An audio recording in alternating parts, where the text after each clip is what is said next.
Well, ladies and gentlemen, it's Wednesday, early evening for me, early afternoon, mid afternoon for others, late in the evening for my co host. June 5th, 2024. Welcome to episode number 157. That's 3 years and one episode of Material Issues. I'm Mark Hershbeger of Pop Detective Records, joining me live from his hotel in Paris, France. Just getting over IPO Liverpool, the founder of the International Pop Overthrow Festival, my good friend David Bash. Mr. Bash, how the heck are you tonight in Paris, France? Bonsoir, mon ami. Bonsoir, Right, bonsoir. as far as it goes. That's what Yeah, you actually, it's said. officially for me June 6th. This is the first time that I have Oh ever yeah. broadcast from the next day. Can you give me the lottery numbers while you're looking at them? No. No, I'm going to use them. Okay, you're gonna use them. All right. But Um, but yeah, you yeah, just you just finished up IPO Liverpool, man. finished up IPO Liverpool, 20th year. It went great. Um, just so many amazing bands. And it's not just me who says that, but so many of the spectators are friends, people who'd never seen IPO before, a lot of people who didn't really know what they were there for. Friend Pierre, huh? Um, and they kind of walked into it unwittingly, and they saw these bands, and they were just shocked at how good they were. Yeah, yeah. And also surprised that there are bands out there that are doing this kind of music. I mean, they're not part of the cognoscenti, so they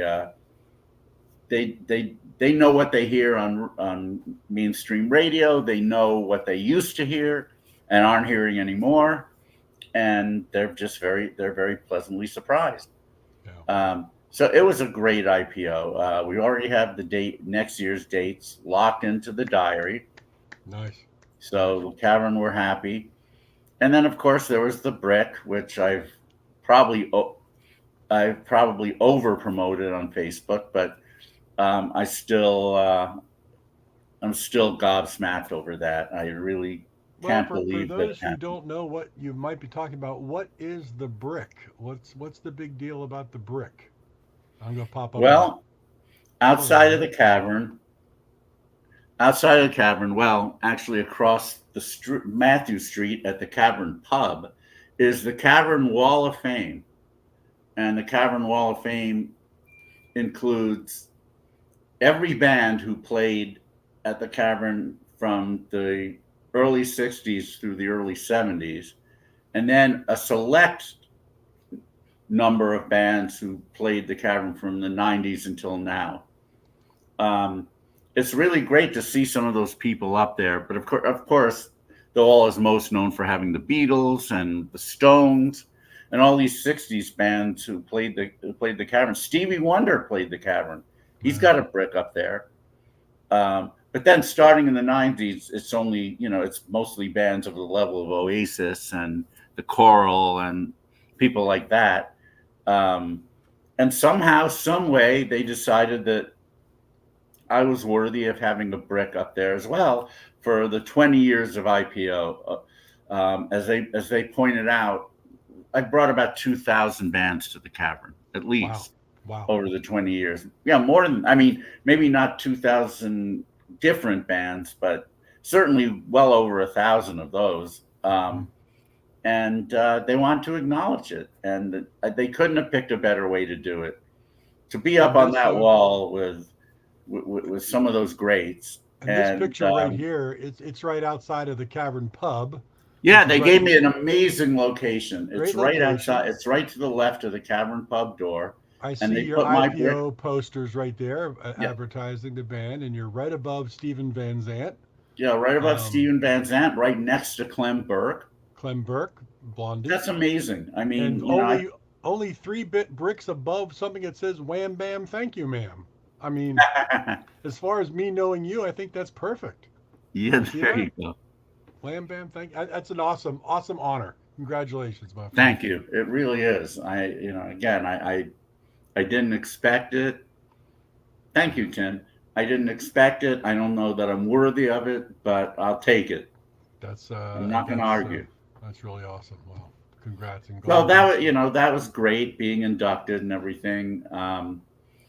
But I that came and went, and what really was happening, for a longer period of time, more consistently, was IPO Liverpool, and there was never a lull. I mean, you just had great bands coming in from all over the world constantly, yeah. and Really nice. like I said, well attended, well appreciated. The only thing that really marred the whole Liverpool experience is that Rena got COVID. Wow. Sunday night, Sunday, which was the last day of IPO. At that point, she was starting to feel kind of run down, and she kind of had to brave the elements, as it were, and to make it through the Sunday.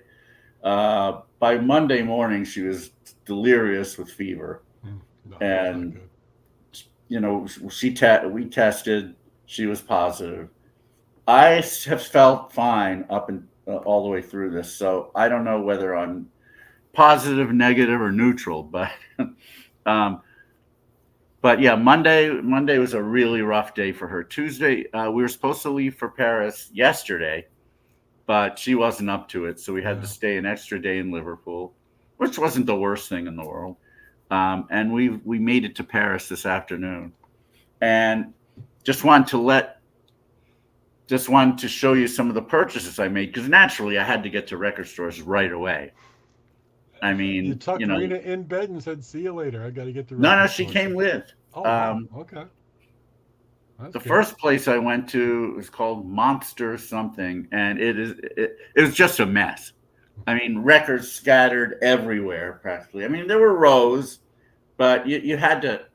I mean, it's one of those places where you had to climb over stuff, records, to get to other records. But the owner is a pretty cool guy, and he has a few things that I might get that he's put on hold. But I did pick up a couple of things there. One was his French pressing of Ram. I kind of collect Ram. I kind of collect Ram pressings, and it's nice to see a French one in the wild. I think he said this was a second press, but it is on Apple, so I'll take that. Another kind of an unsung '60s album, one that should have a better reputation than it does. Nice French pressing of this, first pressing apparently, Crimson and Clover by Tommy James and the Shondells. Oh, wow. That's pretty cool. Yeah. This is a good album. I don't know why it hasn't been ranked up there with some of the others. It's very psychedelic. It's very pop. I don't know, for whatever reason, but it's I mean, this wasn't expensive, and I've never seen a French one, so why not? Yeah. Then I went to another place, which was highly recommended. Croco Disc. I love their bag. I wish they had a tote bag, but I'll take that. Picked up there. There's a French band. I think they're French. Called Wallace Collection, who had a few albums in the late '60s, early '70s, and this is one of them, Serenade. That's not the kind of thing you're going to find in the wild at Amoeba Records, that's for sure. No. But they had it there, so I picked that one up. Then, I don't know, this must be some kind of reissue, I imagine. It's not in the best shape, but the first album by Shocking Blue, before Mariska joined. Yeah. Beat With Us. I have to admit, it's not a brilliant album. It's not as good as the stuff they did with her.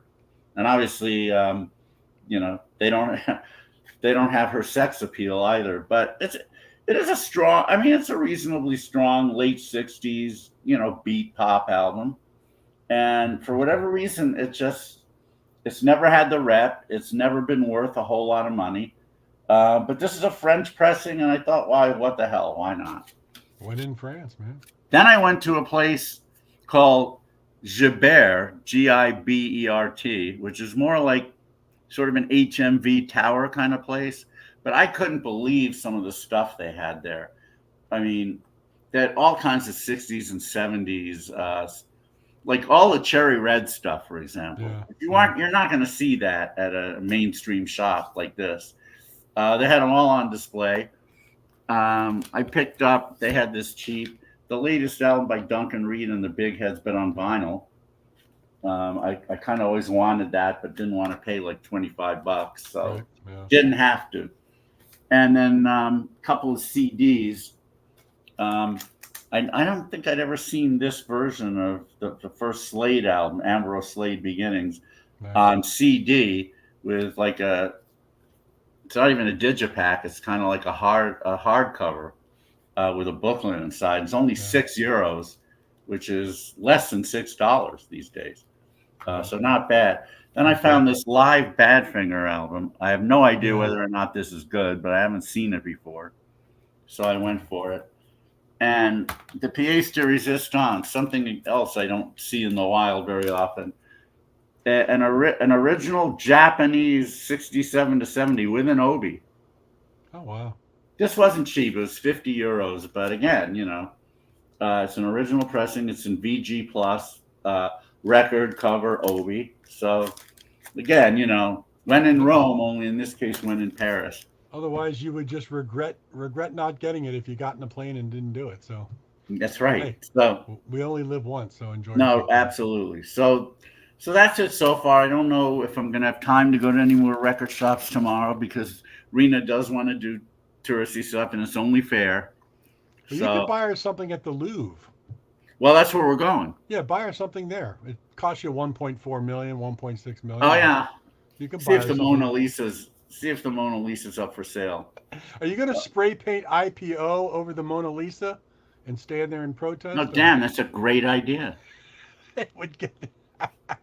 And then I'll never get out of Paris. Materialissues.com, all over the Mona Lisa. Right. But we'd think about you while you're doing your jail time. Rena already said if I didn't want to stay the full 3 hours, that was okay with her. And there's no way I'm lasting 3 hours. You better stay. Nah, not gonna happen. Happy wife, happy life. Come on. She won't mind if I stay at least an hour. I think she'll be okay. I don't know if we're going to go to the Eiffel Tower. A lot of things are up in the air for tomorrow. Then Friday we head to Copenhagen for IPO. Yeah, cool. And we're there for a few days, and then we head to Stockholm for IPO. So this is probably the longest that I've rambled before we brought our guest on, and so that hasn't been too fair. But because of all that's been going on, I figured I had to. But I'm really glad to welcome this gentleman. I've known him since around 2002 when he contacted me and told me about his album Love's Oblivion. He wanted to play IPO. I heard the album. I thought it was beautiful. I mean, he wrote just some lovely tunes. And ever since then, we've become very good friends. He's played IPO all over the place, including Liverpool, Vancouver, New York, of course, LA, Chicago, which is where he's originally from. So he's followed us around. He also sang at my wedding. He was one of two performers that we had there. So singer-songwriter extraordinaire and also author with a new book called War and Sex. He also wrote Last of the Zacharys, the first novel with songs. But it's the new book that he's most proud of. It just came out, or maybe it's coming. I think it just came out. There it is. And, I've told him this for years, and I don't think he needs me to tell him, but he's so money, and he does know it. So we love him. Would you please give a huge Material Issues welcome to Morty Shallman? And there he is. There he is, being very money. Hey, guys. Thank you so much. That was a beautiful introduction, David. I really appreciate it. And No Mark, worries. it's great to meet you. You too, And thank you for being here. This is wonderful. my pleasure. My pleasure. It was great hearing about all the Liverpool stuff because that was one of my favorite shows. Yeah, that was one of my favorite gigs I ever did. There was some kind of funny incidents about it I could tell you. But well, please you guys run the show. Well, I'm taking my gum out of my mouth. Sorry about that. Anyway, I believe, yes, I did first meet David in 2002, and I sent him my record. I was so proud of I just done my first solo album in LA, called Love's Oblivion. Sent it to him. He got right back to me. He was so like warm and generous about it, and says, yes, we want you to play. And it was just, wow. I'm like, yes. And have gone, and it was, had a great show then, and have played in various setups, 3-piece, 4-piece, solo. Been doing a lot of solo. Anyway, 2005, I had the opportunity to go to Liverpool. And I first went to go visit, so yeah, it was 2005. So I first decided to visit my sister in New York, and then I would go from New York to England. So, of course, I misread my ticket. It said, like, I had all these arrangements. Like, I was going to take the plane. I was going to, get there, get a train to Liverpool, had it all set up. I had a buddy I was meeting there. Anyway, so I looked at the ticket, and it's like, oh, it says 11. Oh, okay, my plane doesn't leave till 11. Well, those of you with experience flying internationally know that 11 is 9. So I showed up, and my plane was already boarded. They're like, sorry, you're not going anywhere tonight. I'm like, oh no. Yeah. So I actually drove across to LaGuardia, couldn't get into that flight. So I was pretty screwed. So I had to wait till the next morning. Totally messed up all my arrangements. I had to rent a car. Mm-hmm. Okay. So first of all, England, they drive on the wrong side of the street. They'd say it's the right side, but they drive on the wrong side of the street. And plus I could only afford a stick shift, right? So, and that's on the other side too. So, and I'm running late, super late. So I'm like, okay, I'm going to do it. And I proceed to get lost immediately. Within 2 minutes of leaving Heathrow, the rental car park, I am hopelessly lost, like to the point of almost existential. Like, I think I will never probably get out of this loop.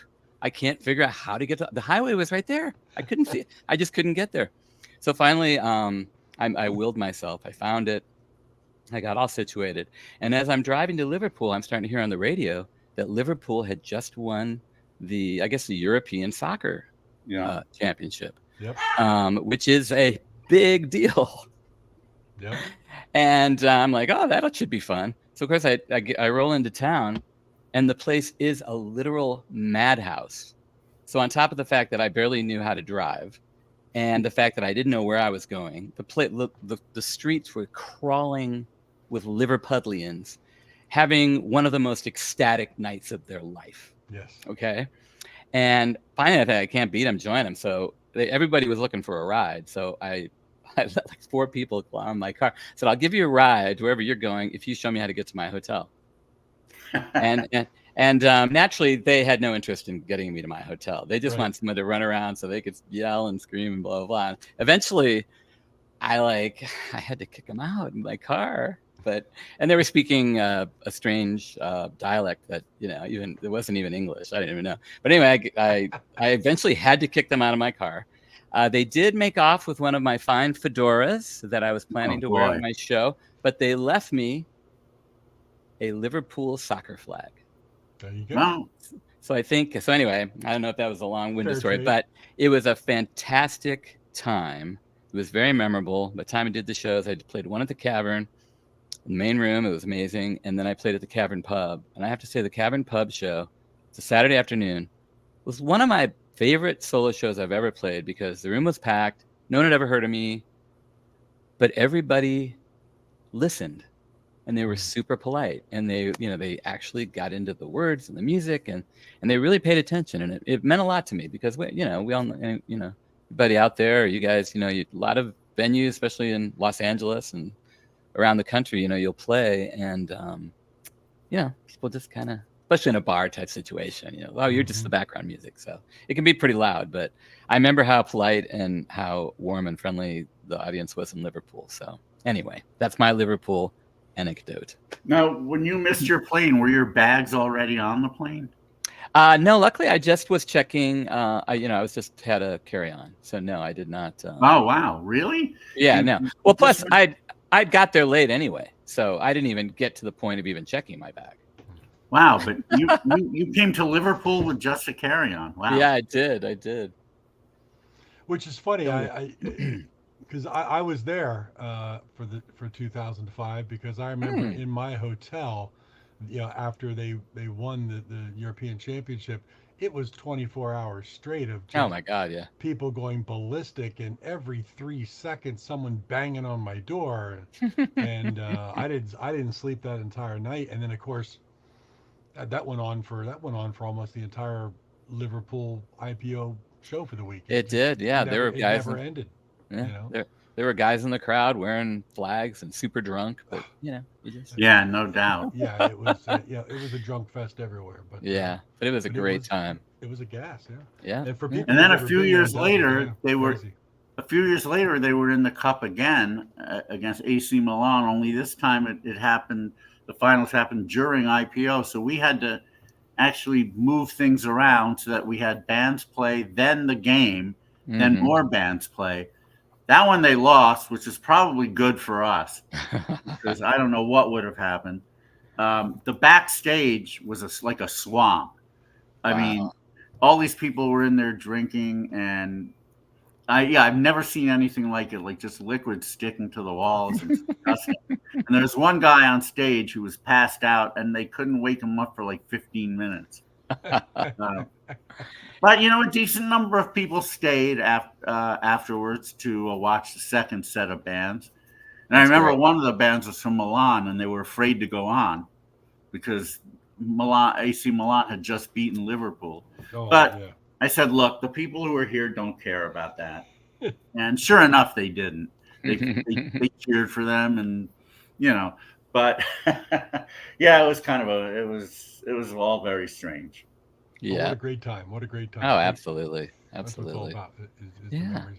Which is, I mean, I obviously saw you play there, Morty. Um, but I don't know that I was introduced to you or not. I Hmm. mean, there were at that time, 2005. There must have been 140 bands playing, and I think it was. Yeah, we had definitely had more at that time. Yeah, And you had multiple venues as well, I I think remember. yeah. You had Lennon's, and you had many Hmm. places as well. It was insane trying to keep up. Which is nuts, but it's great. Well, yeah. It's Well, it great. was a thrill to play on that cavern main stage. Yeah. It was really something. Good times. No, I'm glad you had a great time, and hopefully Yeah. one day you can do it again, or maybe I will for sure. come to Stockholm or Copenhagen or whatever. Both great cities. Have you been to either of those? I have. I have. Both? Yes, when I was a wee lad, 18 years old, I graduated early from high school, and me and two buddies did the backpacking thing, and we went away for 3 months. Oh wow. And Whoa. we took, we had URail Pass and BritRail Pass, and we went everywhere you could go on the URail Pass at the time. And the BritRail Pass was amazing too. It just went up and down. It didn't go to Ireland, but you could take it, from Wales up to Scotland, and it was absolutely beautiful. But yeah, so I did kind of hit. That was when I did most of my main European traveling. Was that 18-year-old trip, and then I've been back a few times since then, Liverpool and Italy last year, and various other times. But Well, that's right. You did go to Italy. That's a I place I did. haven't been since I was 6. So Oh my I'd God, love to go there again. it's such a wonderful, wonderful country, and the food. Oh my Mhm. God. I'm with you. I know. I love it. Let, And let me tell you one thing about Paris. There is a dearth of convenience stores here. I mean, some Mm, people don't care about that, but for me, I need a 7-Eleven, or at the very least, I need a 24-hour news agent that has lots of different diet sodas. hmm Paris has like almost no diet soda, at least not that I've seen yet. So Um, are you staying in a hotel or an Airbnb? no, we're at a hotel, kind of Oh, a mini nice. a mini apartment. We're only here Very till cool. tomorrow morning. I mean, not tomorrow, Friday morning. Right on. Well, actually, officially Friday, but so we're not gonna have a lot of time to do stuff. But yeah, I mean, so far so good. Yeah. Well, I remember Stockholm, just in Copenhagen, both being incredible cities. They Actually went, really actually went all the way to Oslo, Norway. My buddy that I was are. traveling with still had grand aunts in his family was from Norway, and we Oh, went wow. and stayed with them. And it reminded me of going to my hometown. Well, actually, you mentioned Chicago, but I actually grew up in a small town called Rock Island. But I No, went to school in Chicago, and lived there for a few years after that. But Rock Island, is right on the Mississippi River. I call it the West Coast of Illinois. Um, And, because it's pretty wide there, it's like a mile wide, but it's, it's settled by a lot of Northern Europeans. It's a wonderful community, but, lots of Germans and Swedish people and all that. A few Jews, not that many Jews, but a few of us. And, but I remember actually we went, they lived in Stavanger, which was really like this beautiful seaport. And the homes reminded me of the homes in like where I grew up. Because it was all settled. Yeah, it reminded me of these old, the older homes that were, probably built in the 20s or 30s or whatever. But they brought the architecture in addition to, culture and religion and food, to the new world. So it was a very interesting experience. But yeah. Wow. Well, talking about Rock Island. Yes. That's where you grew up. So that you were a yes. kid in Rock Island. Rock Island, Illinois. If you guys I don't know if you're familiar with the Quad Cities. I am. Moline. I know Moline is one of them. Actually, I was literally born in Moline, and Rock Island. I call back in my novel with songs called Art Imitates Life, and vice versa. But it takes place in a very warped version of Rock Island, Illinois. Which, as the first line of the book says, doesn't rock, and it isn't even an island. But nevertheless, it is Rock Island. And my parents were from Chicago, but my dad got a job with the big defense plant there that's been there since the Civil War, actually. But it's called the Rock Island Arsenal, which actually is an island. And so I think probably Rock Island got the name from it. But he was a Marine as a young man, but he worked for the Army as a civilian. And so that's where he got his job. And so that's where he grew up. And it was go ahead. I was going to say, where did the musical bug come from? Were your parents musical, or what led you down? It's always interesting because we've had many guests on it that go, no, my parents weren't musical at all, didn't play an instrument. And you wonder where it comes from. What's your story? How did that come about? Well, it very clearly came from my mom, who was as a young woman, 14, 15, 16 years old, was a very talented piano player and singer. And she actually appeared on several talent shows in Chicago, where they had to have the radio talent shows and all those things. And she, apart from being like super smart, she graduated high school at 16. She, probably could have had a promising career, at least given it a real shot. But then she met this strapping young Marine named Bill Shallman, and Sarah Lee. My mom's name was Sarah Lee. Alas, both my parents have passed, but they're wonderful, and they were together forever, and just a great couple. But she met my dad and pretty much, put her, dreams, whatever artistic dreams she might have had, on hold. Forever, as it turned out, except for art. She later started to paint. But she, gave that all up to marry my dad and to have 5 kids. And of those 5 kids, my older sister and I have pursued music. My sister Nancy is a wonderful jazz singer, lives in New York, and studied jazz at New England Conservatory, and, lives in New York. She's the only one of the Shallman kids that lives in New York. Everyone else is out here. But yeah, so it started pretty early. My parents were actually really cool about getting us piano lessons and guitar lessons. And I think it's because my mom was so into it. My dad was a music appreciator. He had a great record collection. Oh, really? Yeah. And we're talking all the great, big band stuff and tons of jazz and lots of comedy records too. My dad was kind of more comical. He was had this hilarious sense of humor. And so we grew up listening to all the old, comedy records, Alan Sherman. Oh, Alan Sherman, for sure. Well, he had some songs too, Hello, Mata. Hello, Fada. Yeah, I am. Camp Granada. Camp Granada. I won't sing too much. I must say, I'm bigger on My Son, the Folk Singer, with all the. Oh my God! Oh my God! Well, plus there were these incredible. So in other words, it came from my parents. Ultimately, they gave us music lessons. I always kick myself for never keeping up the piano, and they never let me forget that I never kept up with the piano. But as soon as I was given a guitar, and I had a couple lessons, and I learned 4 chords, all I wanted to do was write my own song. Oh, wow. That's all I really wanted to do.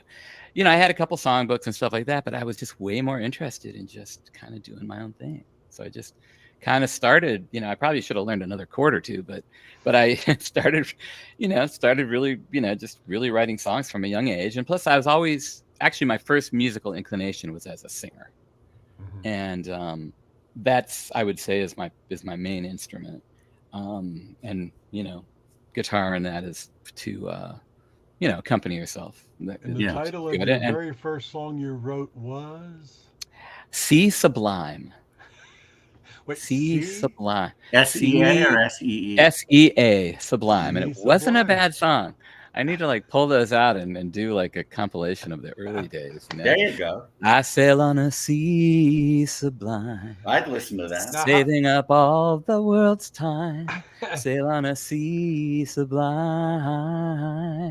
And what age was this? What age was this? Oh gosh, I wrote Sea Sublime. I was probably about 12. Wow. So I was probably about 12. And then I just started kind of writing songs for girls I was going after, and girls that would sometimes take pity on me and go out on whatever dates were when you're, in junior high school and high school. And, so I started writing songs, and I would play at the talent shows and, record a few really crappy demos on cassette. And I guess kind of the high point of my early career was when I was the lead in the junior high school musical in 9th grade, when I played Fagin in Oliver. Oh, wow. Okay. And I really got to sing, and I really got to kind of sing, and I really kind of thought maybe this musical comedy thing will kind of happen. But you also got to say more. Yes, exactly. And I have to show you, because this is one of the piece of memorabilia that I always keep, that because I was in the lead in the 9th grade play, and because the 8th graders got to vote for king as well, not just the 9th graders, I was elected king of my I was king of my junior high school 9th grade class, and this was what I received for it. And my cup has obviously runneth over ever since, because it's such a small fucking cup. Yeah, but that was evidence that you were money even early. Well, thank you. I don't know about that, but it was a beautiful play, beautiful songs, and you really got to chew the scenery back then. And we put on quite the production. That's an album cover. You've got to have that on an album cover. But yeah, so now, did you do the high school band thing? Were you I didn't really. Having a band in high school, I mostly played solo. I probably would have had a band in high school, except how it is. Those bands. It's kind of a sad story when you think about it. I went away for a month. I just started jamming with my buddy, and in early freshman year, who was a tremendous drummer. We used to play in his, it was just me, an acoustic guitar, and a drummer. So you can imagine what that sounded like. But we were starting to figure stuff out and starting to play and jam. And I had to go on a trip, and I came back, and he had passed away. He had drowned. And my mom didn't want to tell me because she didn't want to ruin my vacation. I'm like, Jesus, Mom. But he'd had this whole thing. It was a really, really tragic thing. And I always wonder if Craig, his name was Craig Alangi, and he was really cool, smart, great drummer. I always wonder if that hadn't have happened, who knows? Maybe I would have had a high school band, but that kind of had to wait for college. I did have a really cool college band. Yeah, well, see, everything takes you. Everything. Exactly. Takes you in a different path, and exactly. You don't know where this big pinball machine's gonna end up. Exactly true. You just bounce around. But yeah, definitely. And because it's like I played music, and I never really thought of music as a career as when I was in my teens. It's like nobody did that in Rock Island. I mean, maybe if you grew up in LA, obviously more people are doing it. And maybe Chicago a little bit more, but nobody became an artist, and very few people actually It's really went. Funny coming from a place called Rock Island. Of course, no, it's all completely ironic that Guys got a lot of bands over there in Rock Island, I'd imagine. No, it has a pretty happening music scene now, I must say. But when I was growing up, it didn't. But I mean, there are a few people that made it out of there. Obviously, there was a lot of country music, a lot of bluegrass. There were some rock bands. My sister was a couple years older, and she, used to hang out with kind of the hippie bands at the time, and I'd go sit, listen and get inspired and get my ears blown out. They show me how loud they can play, and but so it's just I was just a normal kid. I graduated early, so I go to Europe with my buddies for 3 months, and I literally applied to 2 schools for college. I applied to University of Illinois and University of Chicago. Of course, I didn't have a clue. If I would have had a clue, I would have applied to University of Santa Barbara, UC Santa Barbara, something like that, like a really fun school with amazingly beautiful people. But hindsight's 2020. Yes. But instead I just said, I'm just going to go to the first school that accepts me. Yeah. I applied to 2. If Illinois had got, because I just was all about, I'm going to Europe. I was working at McDonald's to save up money. That's how I earned my trip to Europe. I worked at McDonald's, and I learned how to make a great Big Mac. And I invented the Big Mac with quarter pounders. I don't think they've ever really taken that to market. Maybe they will now. Yeah. But anyway, I loved working at McDonald's. I actually met one of my beloved high school girlfriends there, and it was super fun. She went to the Catholic school. It was a small town, Illinois. So there was a Catholic school and there was a public school. I went to the public school, and but anyway, a Catholic school girl, man. Yeah, exactly. So I went to University of Chicago. Yeah, and never really didn't know at all what I was getting into. I mean, University of Chicago is like a really intense academic school. Yes, it is. And I went to, I went to like your average Midwestern high school. It was a good school, but it was a bit like going to University of Chicago for me was a bit like going from high school to grad school with nothing in between. Right. And it was super, super intense. And being in Chicago, but luckily I was pretty focused. There wasn't much else to do. It was on the South Side. So, I pretty much, focused on my music, but I kept writing songs and eventually put together a pretty cool cover band that became kind of the cover band of school. Mm-hmm. We used to play all the, they didn't have frats and sororities. The only fraternities they had were actually had been decertified by their actual national, but they still were there and anybody could live there. Some of they were like co-ed, like anybody could live it. You didn't have to get inducted into like a fraternity or anything like that. But they would have cool parties, and they had no sororities because of a very tragic incident that happened, I think, in the 1920s in Chicago or anything, where someone didn't get in a sorority, killed herself. The camp, the family's like, we're going to give you like a ton of money to build a building in her honor, but you will never allow sororities again in history. And USC did stuff like that. University of Chicago used to be a big football. They used to be the biggest, win the Big Ten all the time. University of Chicago football. The Chicago Maroons were huge. But then one year, the president of the university said, this football thing is getting out of control. So they just stopped football. They just cut it out in like the 1930s. Okay. I mean, literally, football wasn't that a big revenue generator? Why would they do that? I don't know if it was as big a revenue generator back in those days, back in the 1930s, but it was still a big national headlines. It was a lot of, but he really thought it was taking over and that the mission of the school was so academic.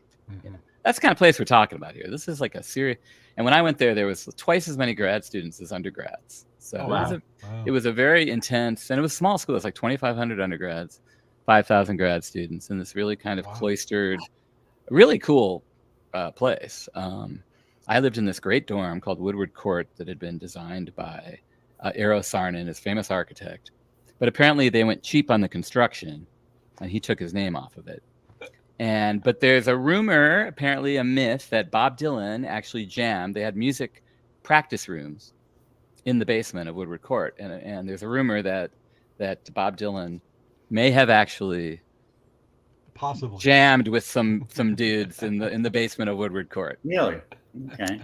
But I used to play. My roommate, they hooked me up with a roommate who was a musician. They must have figured, this guy's up a musician, this guy's a musician. And so we wound up putting a band together and played all around. And now, all the covers? Mm-hmm. Was it University of Chicago where you met people like Scott Bennett, Alan Keller, John Wolfe? No, those guys actually were kind of met in a later installment of my life in Chicago, because after I graduated, the one thing I learned at University of Chicago was I figured out that I didn't want to go to college. Once I graduated, I was done with school. Of course, the parents, you did so well in school. You got to go to law school. You got to do something Right. with this. And I'm like, I wanted to quit after 2 years, because I really, at that point, I'd been writing songs. I've been playing music. My cover band was doing well. I'm like, I really want to go out and do original music and play, But I got talked into staying, and that's one thing I learned. It's like, you got to go with your gut, and I do kind of. It's not a regret. What can I say? They had my best interest at heart, but they're like, you got to stay. You got to have your degree. You got to have that. You got to have something to fall back on. And you remember the line in the Buddy Holly biopic where he says, Which he one? was given. I think it's the one with who's the guy? Who's the guy? Gary Busey. Gary Busey. No, but but Gary which, Busey. which Well, there's line? a line that he says. The mom is like, doesn't want him to go be a musician. He's like, you got to go get a college degree. You got to have a job. You got to have something to fall back on. Mhm. And he's like, Mom, I ain't gonna fall back. Yeah, okay. Okay, but Exactly. it's not. It's wise to have something to fall back on. But, And so you did graduate. I did graduate. So and I heard that in passing. And your degree Phi Beta is in, Kappa. I was a good student, honors, whole thing. and your degree is in Sociology. sociology. But I did study creative writing with some incredible writers there. And Well, that's what I was leading to. For Yeah. a question down the road is yeah, where the writing comes into your life. So if you study kind of creative always writing, always at kind of concurrently. When I was a kid, go back a little bit, I had my sister, just a couple years older, had this really beautiful friend. You fall in love with your older sister's friend. I don't know if you have older sister's friend, but I had a crush on I her. wouldn't know. I didn't have an older sister. I won't mention who. I won't mention the name. he But fell in love with everybody else's older sister's friend. That's his problem. Man. Exactly. Anyway, she just, I don't know. I played her a song, and she goes, you ought to write poetry. And I'm like, really? Okay. I'll write poetry. So of course I just started cranking out poems for this girl, lots of poems. And eventually, she went off to college, and nothing ever happened there. But I started, the poems started turning into these kind of lyrical short stories and kind of poetic short stories. So it just kind of evolved. I actually wrote a novel when I was like 17, in the basement in Rock Island. And it was a very crazy thing. And it's like poetry. And, I didn't even know what I would, one thing you learn later in life when you're writing creative writing, it's probably good in music too, is the hardest thing is knowing what to write. But I didn't know what to write. I just knew I wanted to write, right? So I was just putting stuff down, but it turned into this thing.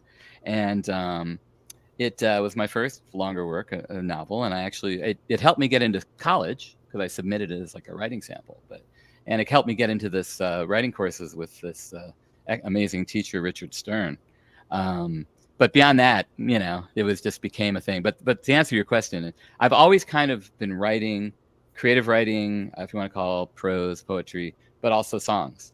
But as a singer, and I guess I realized that it's way more fun and to, sitting, writing a book or anything, it's a lot of time alone on your butt at your desk, I mean, we're talking can be years, right?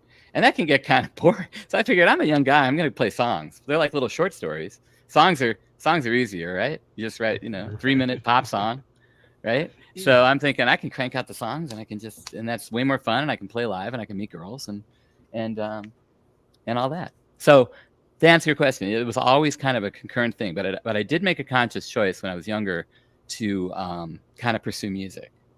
Okay. So that became kind of the thing to try and, keep writing songs, getting stuff out there, trying to get a record deal, getting gigs, all that kind of stuff. So as soon as I could, I got out of Dodge, Dodge was Chicago at the point, and I moved to LA.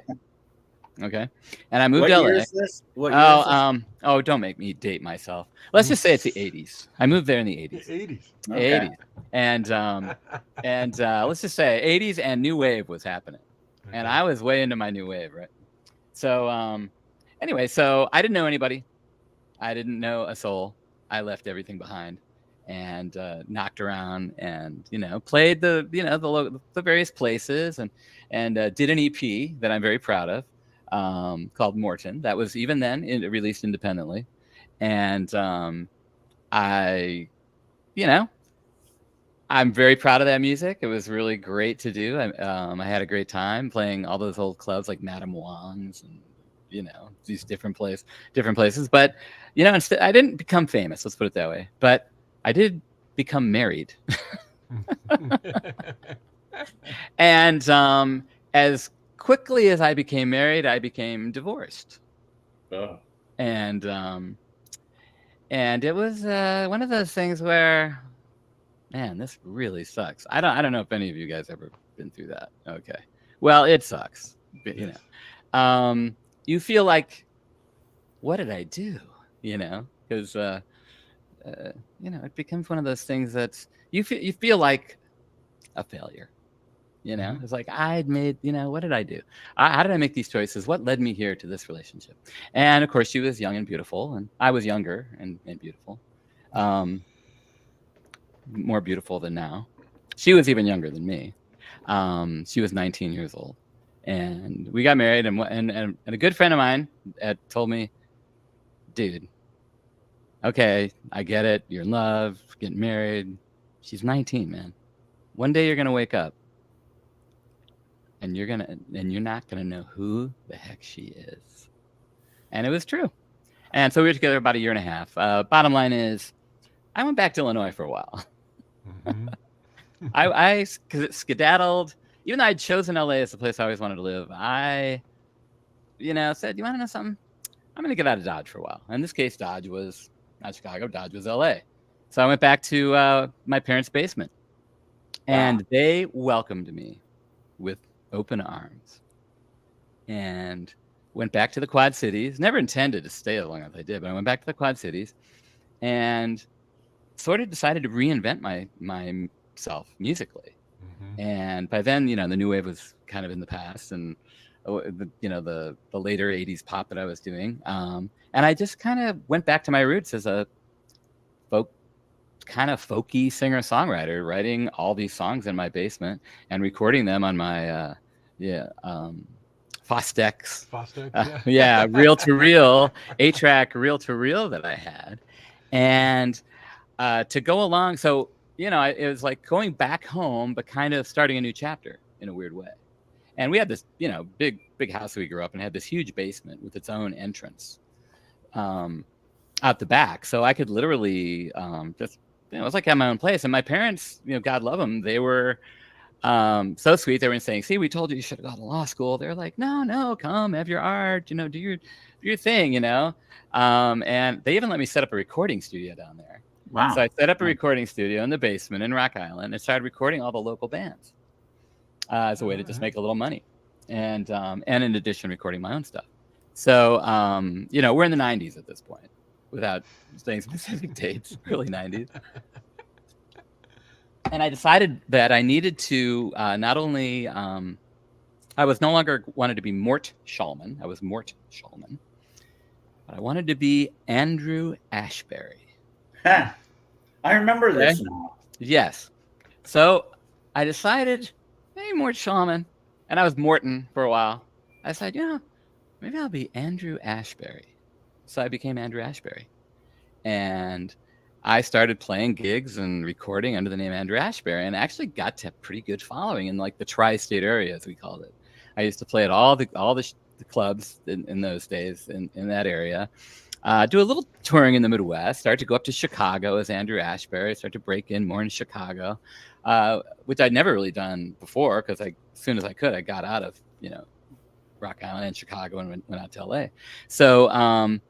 So it was just really fun. I was playing acoustic and gradually started to amass some players, and I started to play more and more in Chicago. So Andrew Ashbery like I said, did pretty well, and there's a lot of Andrew Ashbury songs. Okay, and Andrew Ashbury, to give a little pre taste, was eventually written into once Andrew Ashbury no longer was Andrew Ashbury, he eventually became a character in my novel Last of the Zacharys.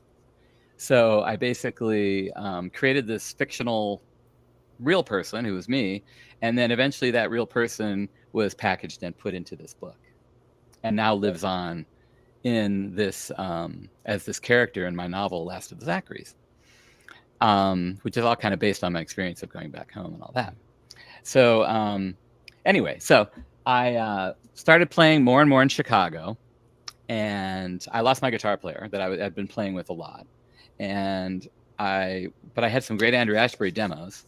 So we played around. We did festivals, and I played at CBGBs and played at like the clubs in Chicago and around, trying to make Andrew Ashbury happen. Out in LA, came and played at the Troubadour and all that stuff. But wow. I was still based in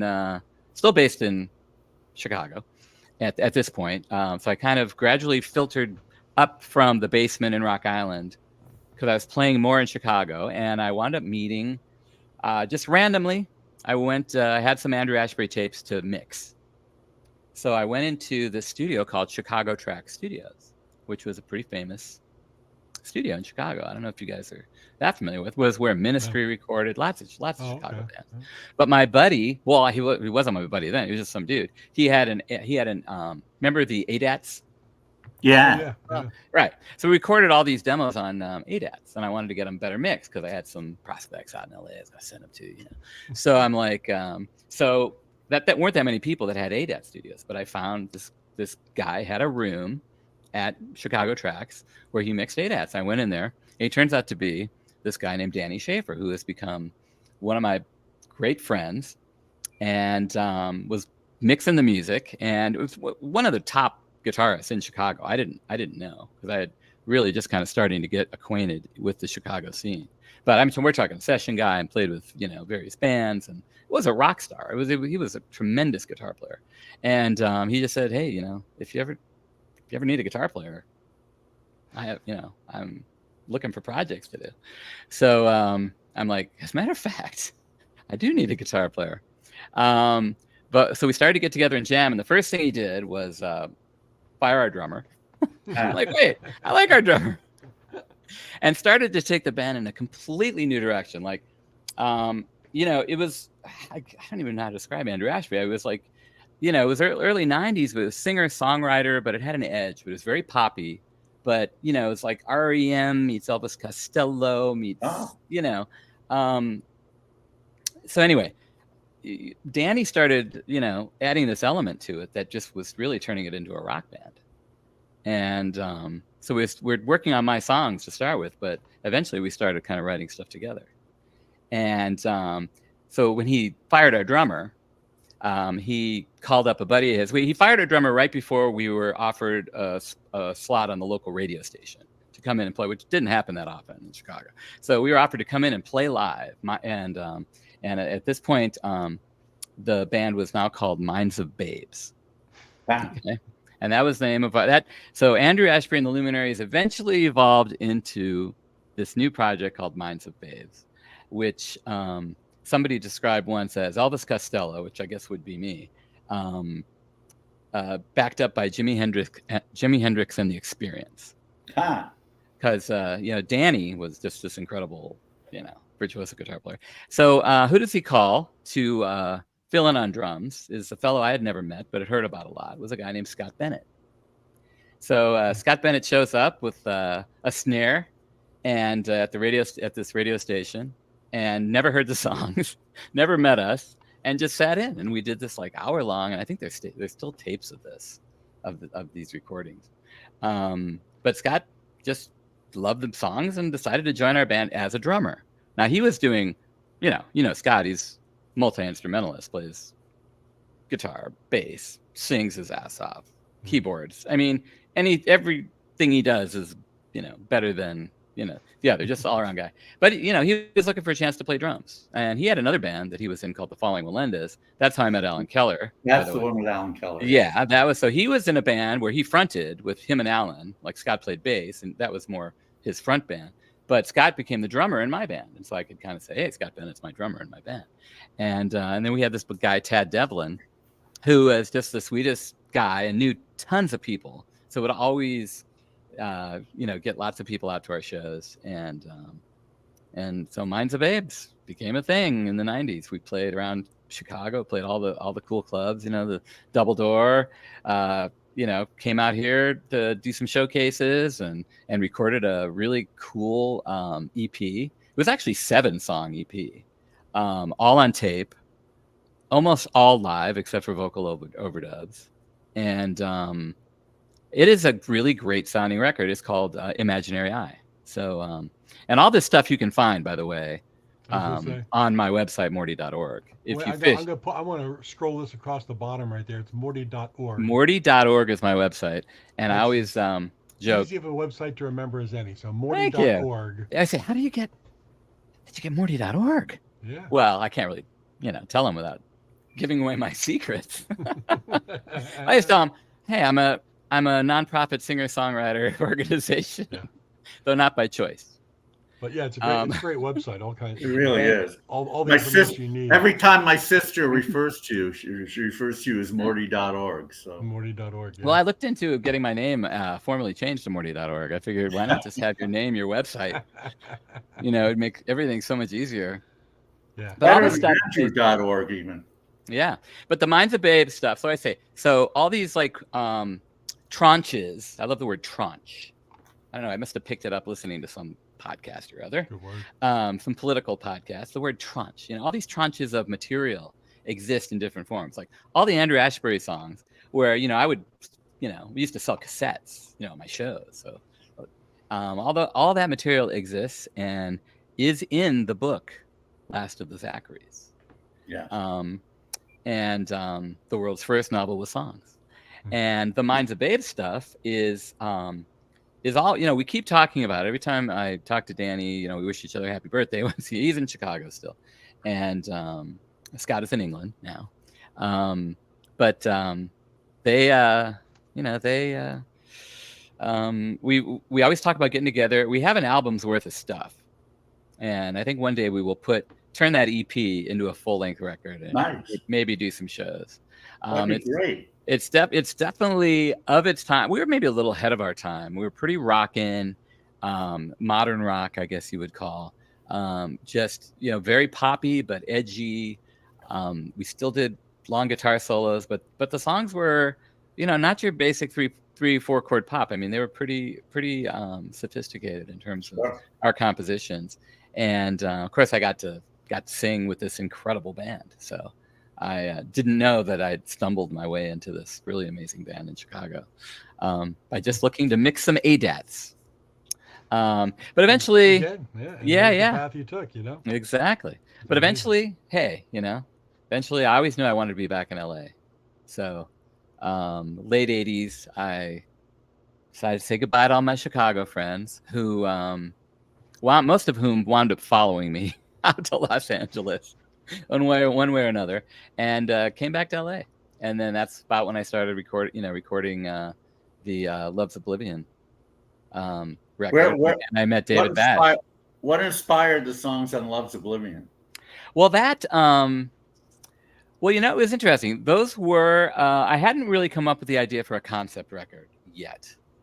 I was just trying to write the best songs that I could, and so this early 2000s, and and I'm still, loving life and enjoying music, because music for me, it's the thing, and just writing in general. It's the thing. It's like you don't choose it; it chooses you. And I know you've probably talked to tons of musicians. It's just the kind of thing that's almost like breathing, I would say. It's like something it's like a reflex. It's like an itch you have to scratch. It's something you have to do. I'm just driven. I love to sing.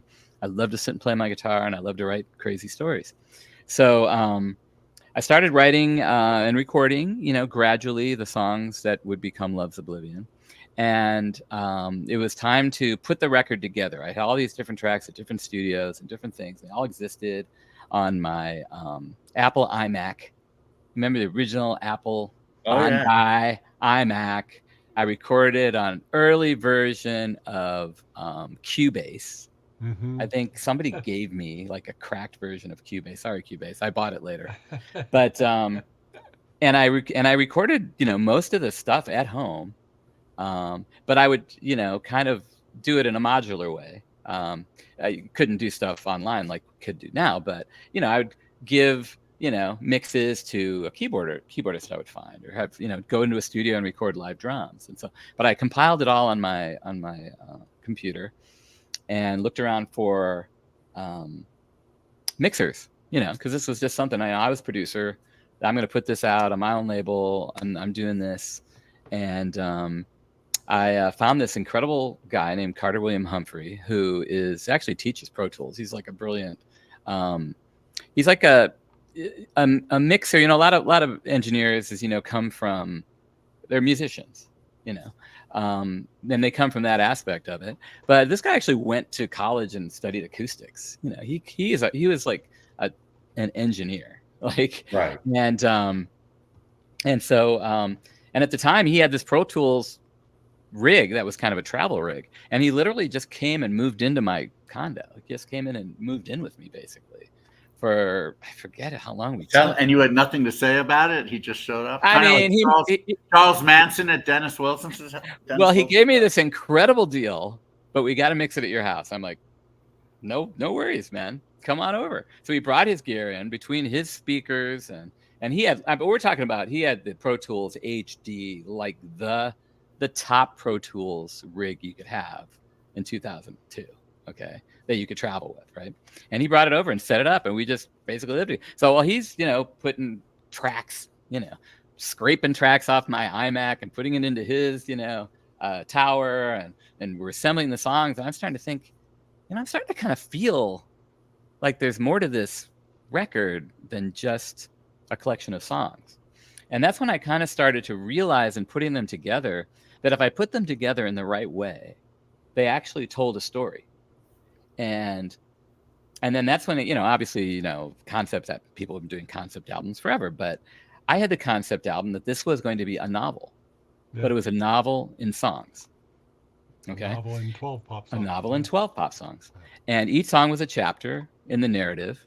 And, there's a loose, I don't tell people directly, what my specific narrative is. I like people to kind of, right. Experience the flow of the record. But I find the feedback I get is when people listen to it, they experience the emotional flow from the songs of this story. And it has, beginning, middle, and end. It has ups and downs. It has a climax, and it has a resolution, And these are all things that you learn in structuring songs, especially when you structure longer works, like novels, that, they have to have a good novel has a good flow. It has a good story. It has beginning, middle, and end. And a song has that. I always thought of my songs as stories, and, but it was interesting to say, this story is actually part of a larger story. So if I put them together in just the right way, and the overall story of Love's Oblivion is, I fell in love with, I tend to fall in love with unavailable women. And in this case, it was this wonderful singer-songwriter who, I probably should have changed her name, but her name was Amy. I won't tell her last name. And a buddy of mine who I was working with musically said, you got to come and meet and see this singer that I'm working with. He's an engineer, producer. And her name is Amy. You're going to love her. She's fantastic. So I went down to Genghis Cohen, and she was playing a show. And the moment I saw her, I just thought she was gorgeous. And then I heard her sing, and she sang beautifully. I'm like, oh my God, I'm in love. And right after she got done, she came down off the stage, and this absolutely other gorgeous girl came over and just gave her a big kiss on the lips. And I'm like, oh, okay. Darn. Hey, that doesn't mean that there isn't room for three. Well, anyway. I was still had a mad crush on her, and it became, you know, and what happens? You're a songwriter, you know, you turn it into a song. So my song Amy became my song about falling in love with the girl who was unavailable because she was gay, and into really beautiful women. So of course, obviously the chance, you know, would run through my mind. But anyway, we became really great friends. Anyway, she wound up playing some shows with me. She was like, would back me up on guitar, and I think she probably became a little mortified when she found out I kind of wrote a whole album about her. So in a sense, you became mortified. Yeah, I was mortified. Yes, that is. Mortified. Well, that's pretty much that's my perpetual state of being, David. You must bring it up. I'm in a constant state of being mortified and mortifying everyone around me. So anyway, so yes, so Love's Oblivion became the story of how I fell in love with this girl that I couldn't have because she was gay. And the first song is Amy and kind of lays that all out. And it just kind of goes from there. And it becomes rather tragic. I don't want to give away the plot. But I think you will find that if you listen to Love's Oblivion, and I hope you all do, available at morty.org and at all the streaming platforms, that if you listen to it from start to finish, you will get something more out of it than just a collection of songs. Right. And that's agreed. And that's where I kind of started the idea of, you know, when Carter was here living in my loft bedroom, putting this record together, I'm like, this is going to be a novel with songs. And then that just kind of started me running. Well, what else can I do with this idea about novels with songs? And so by this point, I was actually starting to get back to what was an early calling of actually writing, you know, creative fiction.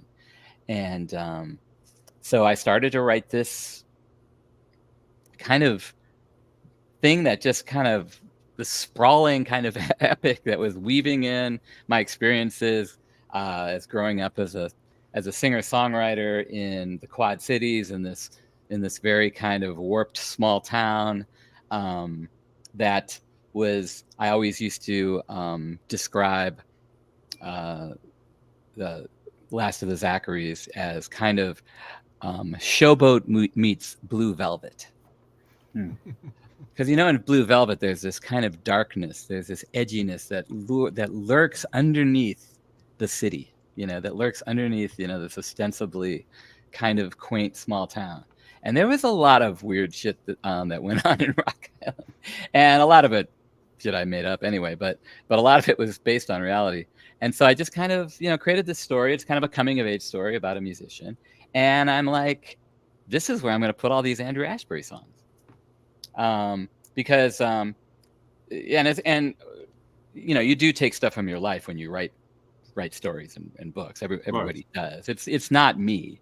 It's a warped version of Rock Island. It's not Rock Island. It's a warped version of my artistic growth journey, as you will. But there's truth to it. But there's also, hey, the whole fun of fiction is creating truth that's truer than the facts. Yeah. Which is what. Something just occurred to me. Is Rock Island Line by Johnny Cash about Rock Island? It sure is. Yeah, right. Rock Island is, you know, was a kind of a crossroads. Interstate 80 goes through Rock Island. The Rock Island Line, you know, the Rock Island Railroad went through Rock Island. There was a number of bridges that were railroad bridges that went across Rock Island. So it's kind of a hub.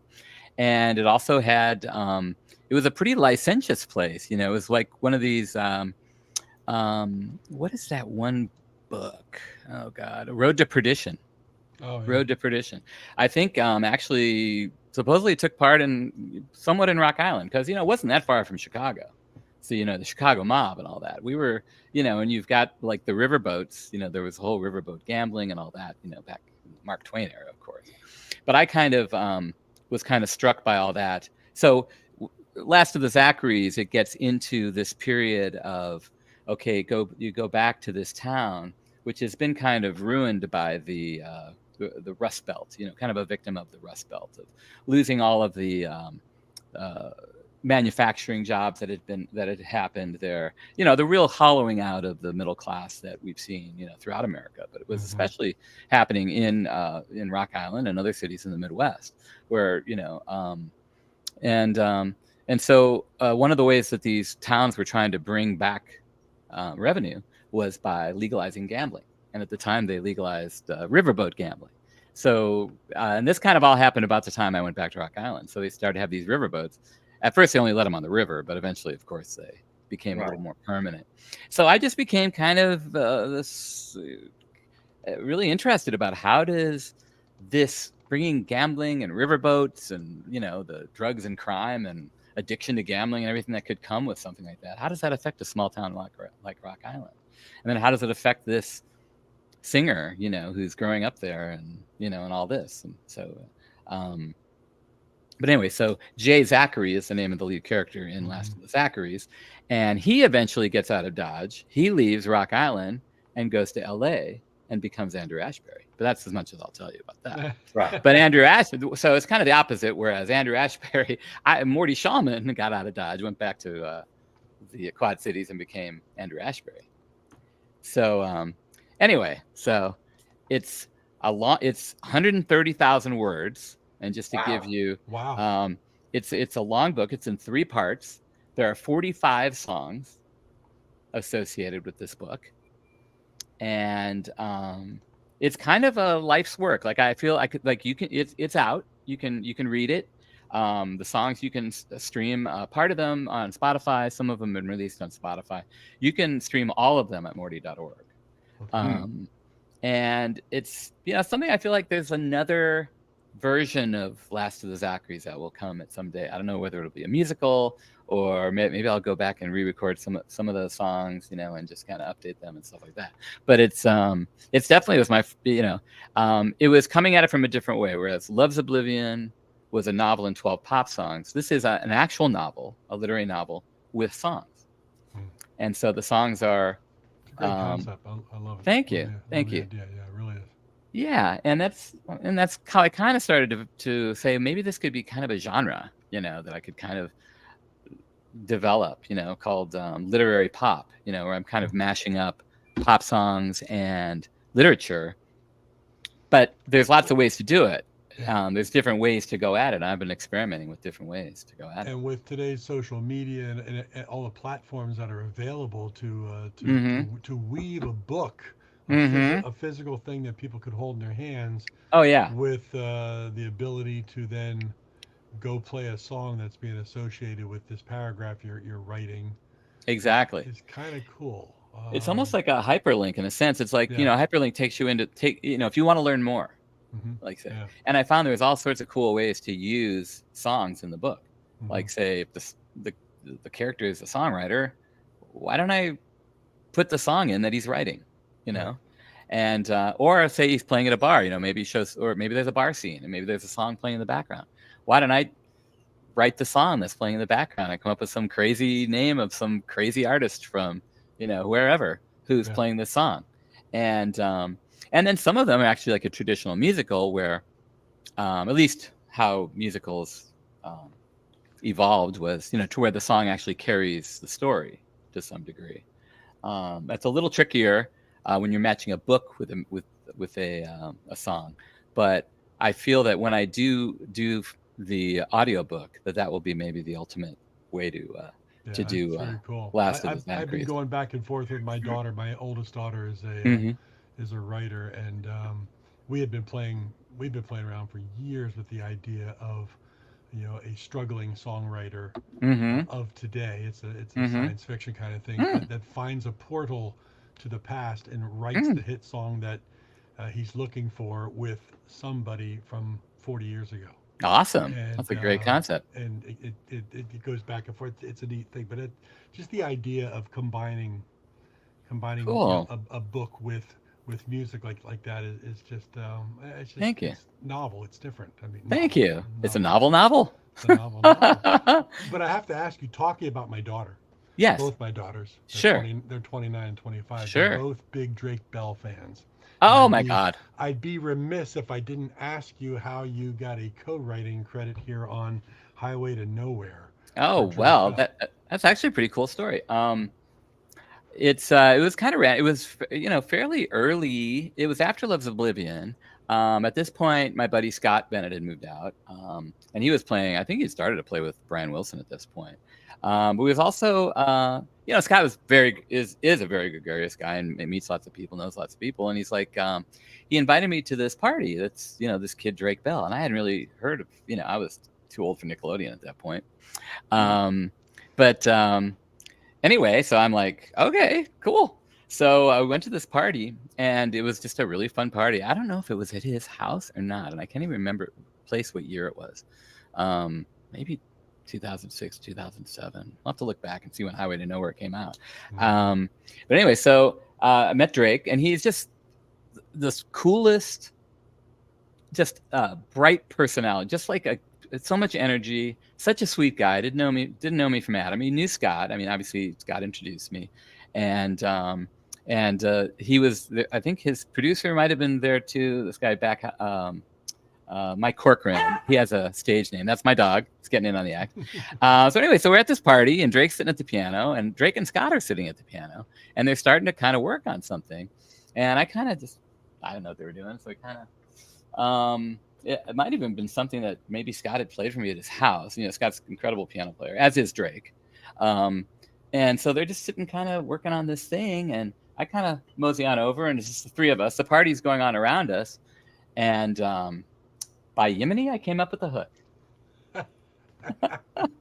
I'd say there, I'm on a highway to nowhere. And they're like, ooh, ooh.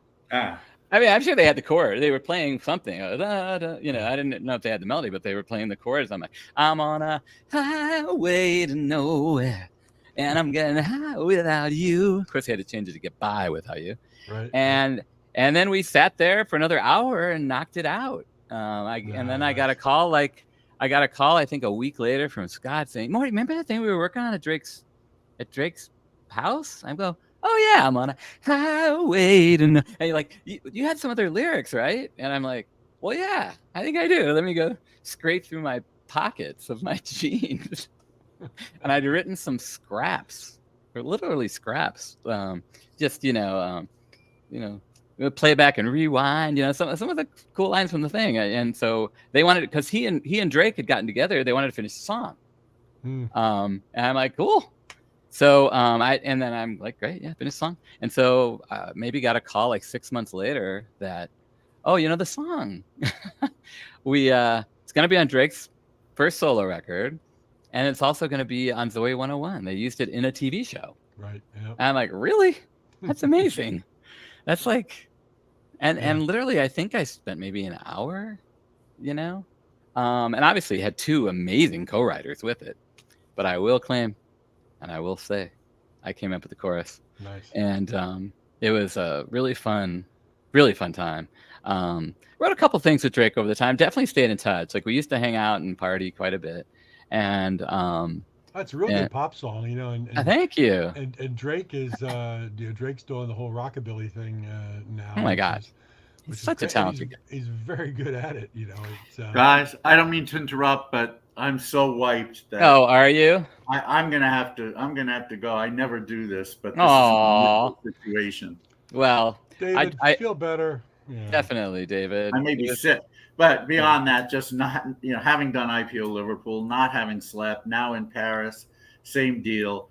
It's like midnight, so that's actually 1 a.m., 1:18 here. So, well, David, I'm sorry, but Mark can handle it.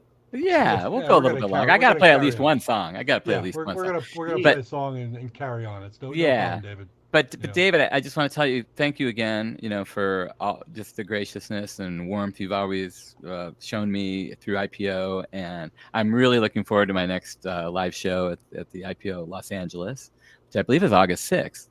Yeah.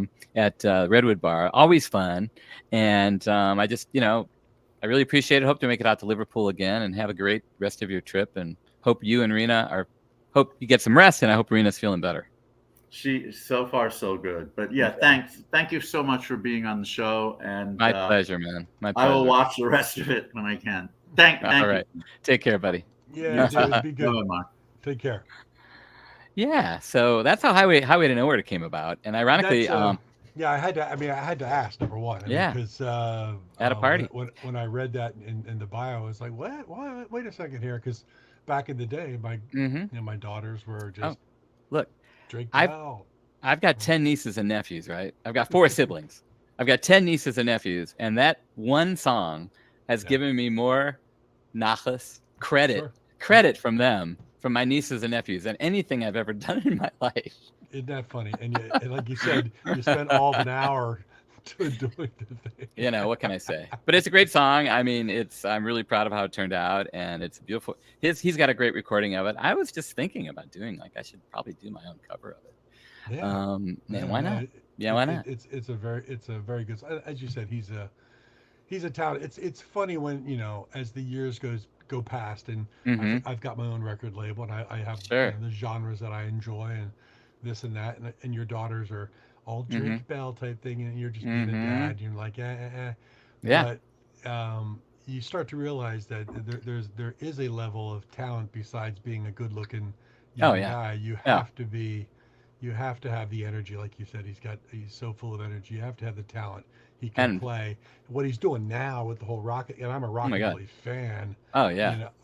You see him, and he's like, damn man, he's killing it. He Oh kills yeah. it no matter what he does. And, Well, he's a very smart. He's a very intelligent person as well. If you ever get a chance to spend time with him, I mean, he's I always enjoy hanging with Drake. He's fun to be around. And ironically, the last time I saw him was not that long ago. I was doing a book signing at the Barnes and Noble at the Americana in Glendale for my previous novel, Tyranny of Desire, but which only came out last year. Right. And I was set up. They're really cool at Barnes and Noble. They're a lot cooler than the independent record store or bookstores.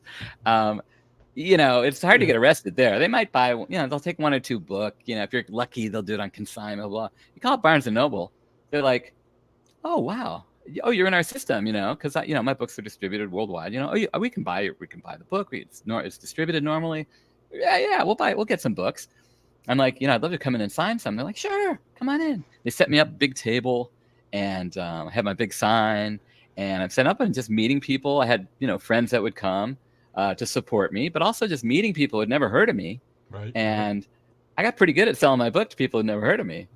And so much so that they asked me back for my second record. Or for my second, I'm getting mixed up with books and records, but my second book, for my latest book, War and Sex, it's actually my 4th book, but my latest book, War and Sex, they had me back just 2 weeks ago, and it was a blast.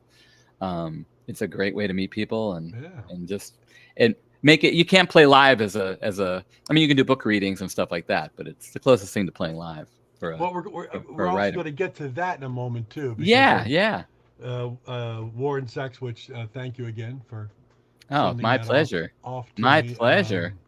And I'm I couldn't get all the way through to before the Zuni. I'm 3/4 of the way through. But well, that's good. There's no possibility to give away at the ending then. We're not going to give away endings, but I would like a little reading from just even the very first paragraph, which is very cool. But you also sent me the Pop Fiction. Yes. EP. Mm-hmm. And we talk about like some of the edgier power pop-ish, Elvis Costello-y kind of things that you've done through your career. This thing goes in a very different direction. Mm-hmm. Very very dance pop oriented. Sure. You talk about the 80s. There's very much 80s influence there. Absolutely.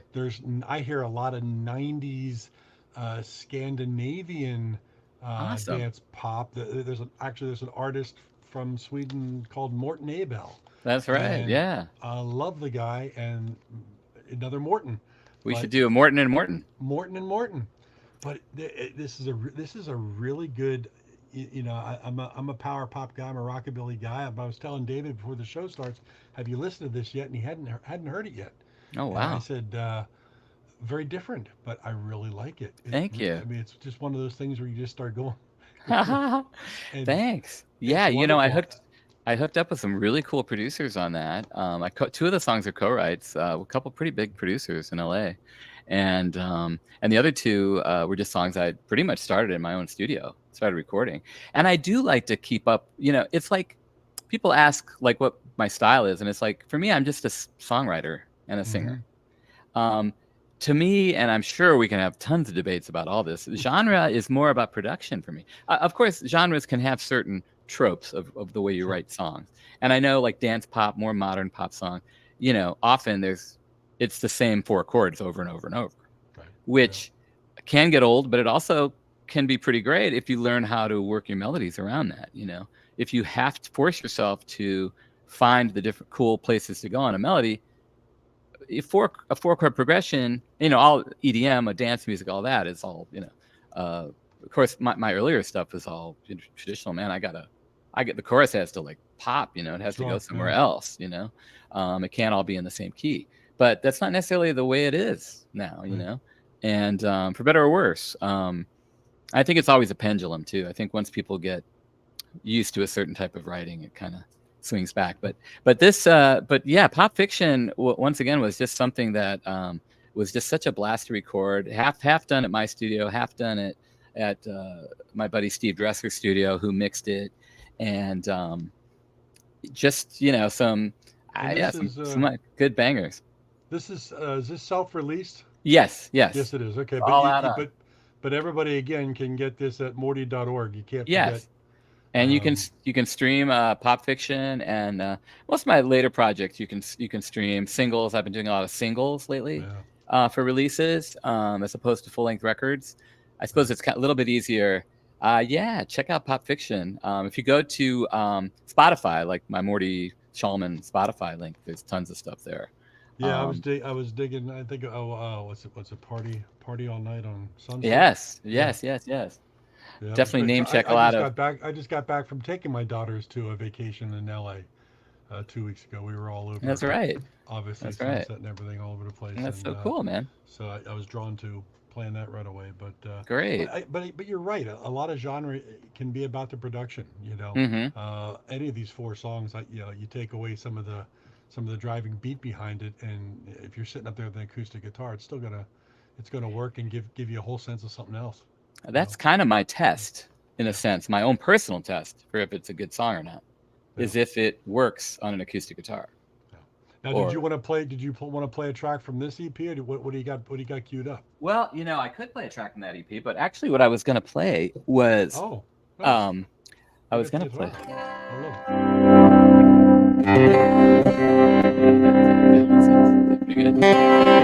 This, by the way, is my acoustic sonic, which is kind of perfect guitar for me because you can play it as an acoustic, but it actually you can change the sounds from acoustic to electric with just the switch.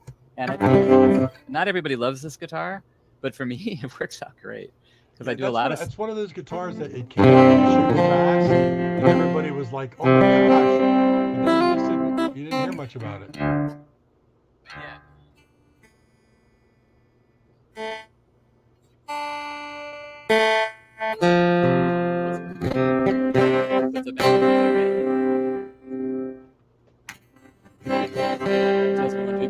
So this is actually a song that actually name checks Material Issues because, and this is a song that wound up in Last of the Zacharys, my novel of songs, available at morty.org.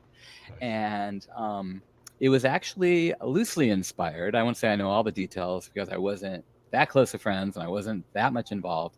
So I'm going to use the standard disclaimer that based on fiction, there's fictional use of real places and people, right. But any similarity purely coincidental.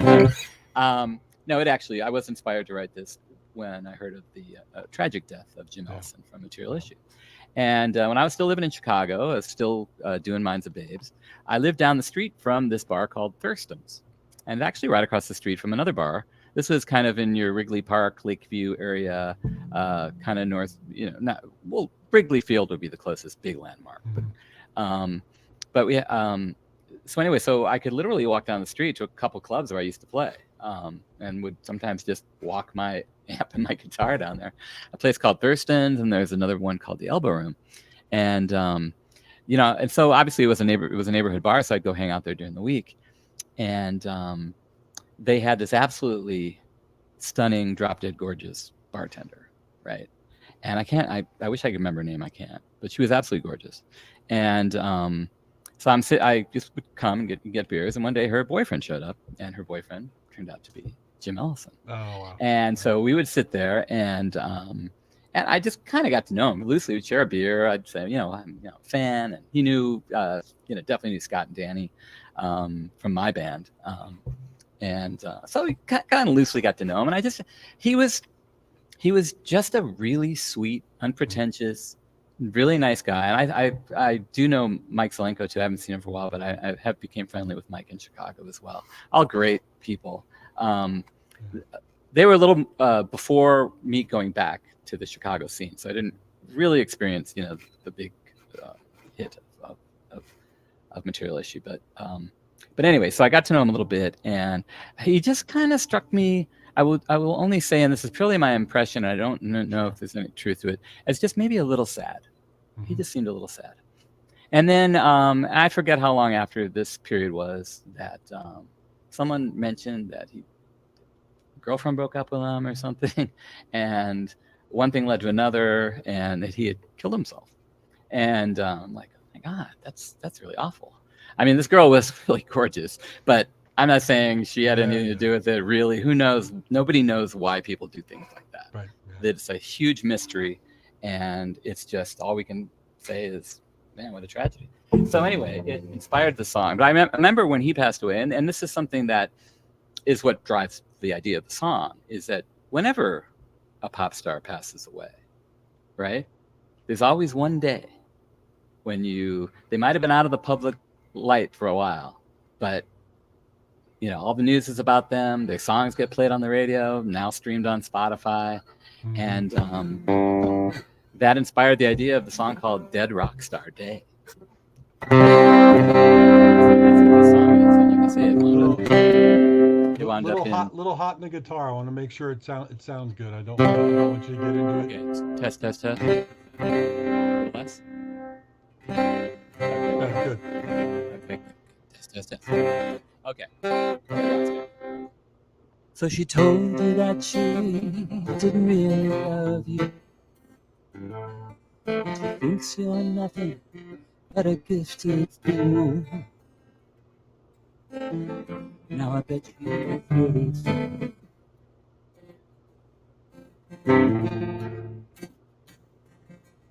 You didn't have the heart to start over. Salvage something of your brief career. Had to be real for big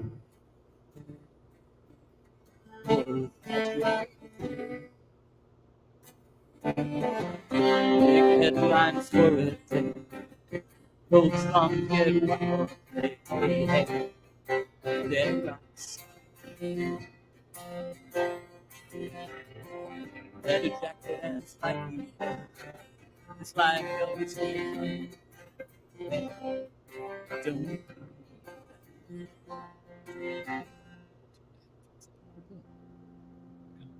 Now the local luminaries come crazy, and the media like so much rain.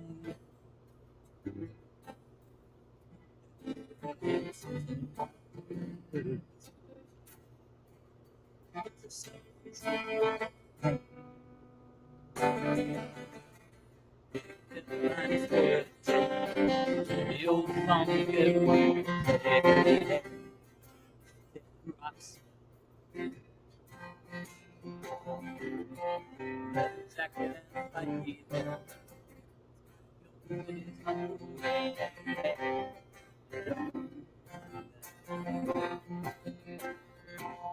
Well, the issue was material, ethereal. So drink a toast to emotion. Let's go out to bed. Let's be sitting mind's a coconut, Jägermeister shines.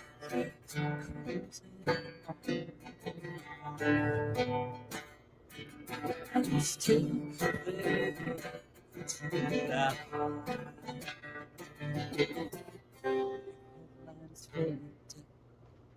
Old songs get one play. It's dead rock star.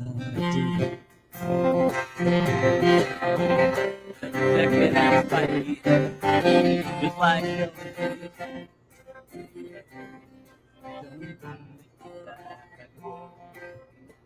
Dead rock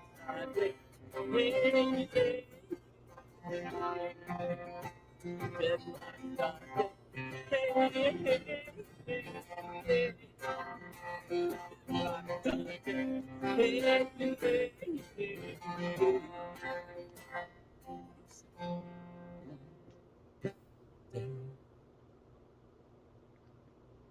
There you go.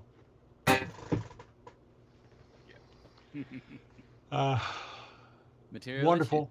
It was Thanks. something was overpowering each other, mic and guitar wise. So Oh. it kind of came and went Oh, a okay. little bit. I still got it. I didn't Okay. want to go. Oh, stop. You know. Oh, okay. Well, I hope people restart. could get it. I tried to set up as well as possible here, but I'm gonna have to refine my podcast playing. It's probably just the combination of voice, mic, guitar, whatever. Yeah. It's just kind of overloaded things. But I was getting it. Okay. It Cool. was just I had to Cool, man. concentrate a bit, but I didn't want to stop you. I didn't want. Okay. I didn't want to go. Thanks, man. Thank you. Thank you. I hate to interrupt like that, but Not at all. I Well, really appreciate you picking that up and oh, absolutely, and man. doing that. Absolutely. Sure. It's my pleasure. I definitely had to play my my material issue Yeah, related that's song, awesome. you know, because it all comes around, you know, the Chicago connection and all that. You know. Oh, it sure does. You know, And the international pop overthrow and all that stuff. But yeah. it all ties together. And as I said, this is the latest. Then this is the latest. From you? Actually, that would be the latest EP. That was like Okay. 2000. I just had hard copies of that. That's why I threw it in with the book. Oh, okay, cool. Actually, that came out in 2018, and I've mostly been doing singles. So if you kind of go online, you know, there's singles that kind of come after that. If you go on Spotify, Morty.org, going across yes, the bottom there, Morty.org. it's all there. Morty. I do have to get to Yes. the brand Yes. new book. Yes. Absolutely. Um, War and Sex. I want to pop up this Better Brand picture here because you can see it easier. Morty Thank you. Shallman's War and Sex, from the author of Amazon's #1 best-selling absurdist novel, The Yes. Tyranny of Desire. Yes. So, Which is so right again, here, I by the way. appreciate- Cover with that. I appreciate you sending this to me. Oh, I you bet. did not know what to expect, Most people don't. and right out of the gates, I mean, I was telling Dave, I said, because David hasn't read this yet, because he's been all over the place. I said, right out of the gates, David, you're just going to kind of go, huh? What is going on here, right? You know, it's funny. And it just gets crazier. Yeah. You know, it's crazy because my marketing team, I do work with the marketing team. I basically started my own publishing company, my own book publishing company, and hire, it's fun to be the boss, right?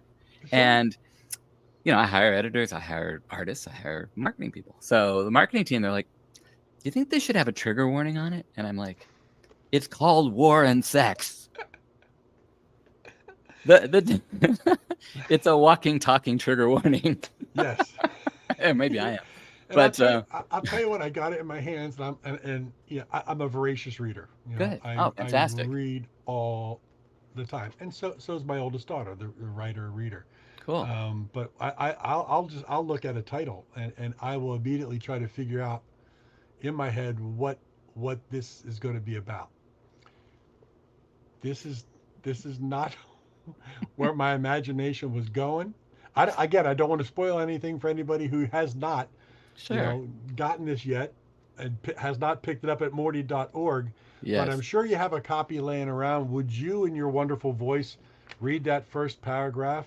Why, Part certainly. 1, cockpit, the Persian Well, I Gulf? certainly will. Because this really starts things off with a bang, so to speak. All And right. it's going to give people a taste of what this is all about. So please, my friend, Morty Shallman in his new book, War and Sex. Oh, I should have practiced this. Okay. That's all right. War and Sex by Morty Shallman. Part 1. Cockpit. The Persian Gulf, 2003. Operation Iraqi Freedom. Day 1. 0530 hours. Captain Rod Solo cupped his co-pilot Willie Green's buff black booty and boosted him into the cockpit of their Navy FA-18F Super Hornet. After a little hop, Rod slid into the pilot seat and caressed the joystick of his $80 million lover. God, I'm a lucky guy, he told himself, to fly and fuck a beauty like you. In seconds, can I do one more paragraph? Yes, yes. In seconds, they alit from their carrier, the USS Abraham Lincoln, stationed 20 miles off the coast of Kuwait in the Persian Gulf. In minutes, they were over the Iraqi desert, flying low and sleek and true. In an instant, they lit up their target, an Iraqi army weapons depot 50 miles outside of Basra. It exploded in an orgasmic frenzy, impregnated by 10,000 pounds of air-to-ground ordnance. My babies are smoke and fire, Rod told himself. My babies are death and destruction. Man, that felt good, said Willie, like coming in a fly girl's ass. All right, so You might have wanted me to stop you for that last one, but sorry. That's all right. So just to recap from the first 2 paragraphs of this entire book, Mm-hmm. we've got Rod and Willie. Mm-hmm. All right, we have we've got caressing the joystick. Oh yes. Of the $80 million lover, and he gets to fly and fuck this beauty. Yes. And we continue on with the orgasmic frenzy and impregnated by 10,000 pounds. If that doesn't head into a frenetic path for the rest of this book, that's just a little taste from the new book of and a little taste. Well, that's why I like being an independent artist in all things. I go there. I get to go there because no one tells me not to. I'll tell you what. So, Flying Bed Books. Yes. So, are you involved with Flying Bed, or what is Flying Bed? I am Flying Bed. I am Flying Bed. You are Flying Bed. Okay. And if I angled my camera a little bit, you can kind of see the edge of my bed, which is a California king size bed that literally hangs out over my living room. Nice. Okay. And it's hung with chains. I think it was the original owner of my condo, I think, might have been into porno or whatever like that, because it's like this. It's pretty crazy. But there's chains that hold the bed. It actually is a platform, but the chains are for effect or anyway. But it's Flying Bed. It just became Flying Bed Music, Flying Bed Books. It just became kind of the metaphor for my art. And but yeah, no, I put it out myself, and it's available everywhere. And especially through Morty.org right there as well, but probably all the usual suspects, Amazon and all kinds of places. Barnes and Noble. Yeah. It's just a perfect. How many pages we got? We got like 260 pages. As I said, I'm about 3/4 of the way through. Great. And I will finish it in the next day. Fantastic. Extremely highly recommended, as one of our good friends Bruce Brodeen used to say with Not Lame Records catalog. So pick this up. You'll get a kick out of it, as I have. Thank you, Mark. Just that first 2 paragraphs alone. Appreciate it. And yeah, absolutely. And I have a theme song. I've written theme songs for Tyranny of Desire and for War and Sex. So that's another way I try and get my music into even something that's a straight novel. Yeah. You gotta have a theme song, man. You're nothing without a theme song. Gotta have a theme song. I love it. I mean, I love the whole concept of everything you're doing, tying the music and the writing together. It's fascinating. Thank you so much. And we appreciate you coming on Material Issues tonight and just kind of talking through that. That's what we love to do. We love to kind of throw some questions out there and let our guests just expound, and because you never know where they're going to go, and that's what makes it, I think, more interesting than most interviews. Great. Great. You get to hear some things you don't normally hear, which is great. Well, I thoroughly enjoy myself. I really appreciate you having me on. And like I say, David's just a great friend, and Rena. I meet them for Indian food in LA whenever possible, and in Vancouver, and wherever we happen to be. So, well, there you go. Next time you find yourself in the Philadelphia area, if you're it might not be too long, actually. You let me know. I've got some fantastic Indian restaurants over here that I'm a big Indian fan. I may just hit you up. Be careful. Be careful. No I may worries. just hit you up on that. My No sister lives in worries at all. Staten Island, so I'm planning a trip out there right now. I'm trying to work on a book signing and setting that up, and then that won't be that far from Philadelphia. So I'd love No, to not at see you all. and meet you in person. Yes, indeed. You Great. just keep me updated on that, and that's a guarantee. Will That's do. awesome. That'd be awesome. Will do. But Morty, thank you so much for joining us. Best of luck with everything. Best of luck with the new book, War and Sex. Thank you. People can go find it at morty.org, and we'll just Yep. keep that rolling at the bottom as we go out of here. Great. And you stay happy, you stay healthy. Thanks again for your time, and Likewise. we will hopefully see you over here in the East Coast real soon. That'd be great. Thank you so much, Mark. Much appreciated. Have a great Thank you. night. Thank you, Morty. Take care. All right, my friends, that was Morty Shallman. We talked about his entire career to date. It's not over yet, but a lot of great music, a lot of interesting music. Couple of books. The brand new one, War and Sex. Everything's available on that website that you see scrolling across the bottom, morty.org. It's not hard to remember, morty.org. Hey, thanks, Tim. Appreciate the good words. David was with us. He's in Paris, France right now. He was live for a while, but as you can understand, he did 8 or 9 nights of International Pop Overthrow Liverpool. He got his brick on the Wall of Fame. Rena got COVID, and he's just wiped out. So he had to kind of bail a tiny bit early, but of course, we all can't blame him for that. Coming up here on Material Issues, really, actually, the big news was, Streamyard or Facebook has taken Streamyard and a bunch of other streaming properties off the ability to stream live on Facebook. However, somehow it did go out there on Facebook tonight. We are live on YouTube. All the archives are on YouTube. We got a lot of great shows coming up in the future. I just want to remind everybody, next Wednesday, which would be June 12th, 6 p.m. Eastern, 3 p.m. Pacific, we're going to have Pop Detective Records artist, and of course, she was Universal, Sony, a couple major label solo albums. She was a Grammy Award winner with Weld, all out of Norway. Vibeke Sagestad will be on the show with her husband, the legendary Ken Fox of the Fleshtones. Ken's put out solo album. He's played with Jason and the Scorchers. Of course, the Fleshtones continue to tour the world, while Vibeke is back out playing live with Ken in her band, and she's playing tons of solo stuff from her 2 solo releases, from her Pop Detective Records release, the world famous Hat Trick. The 2 of them, the married couple, Vib and Ken, will be on the show next Wednesday. We'll follow that with a wonderful singer-songwriter that David's known for many years. I'm just getting to know him myself. But the following Wednesday, June 19th, will be Andres Jones. Another great show. Check that out on the 19th. And July 10th, another musician / writer, done a lot of short novels, or I guess novelettes you call them. Steve Loudon. Steve Loudon will be on the show July 10th. And as always, we have a number of irons in the fire. We got all kinds of things that are possibilities.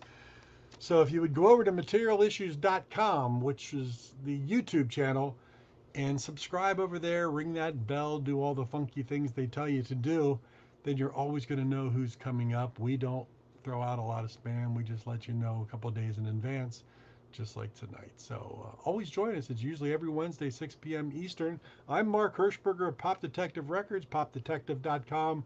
New website back up and running with all my artists on it.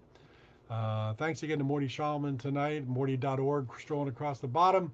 Check out all his stuff. We appreciate everybody being here. We'll see you next Wednesday for Vibeke Sagestad and Ken Fox right here on Material Issues. Good night.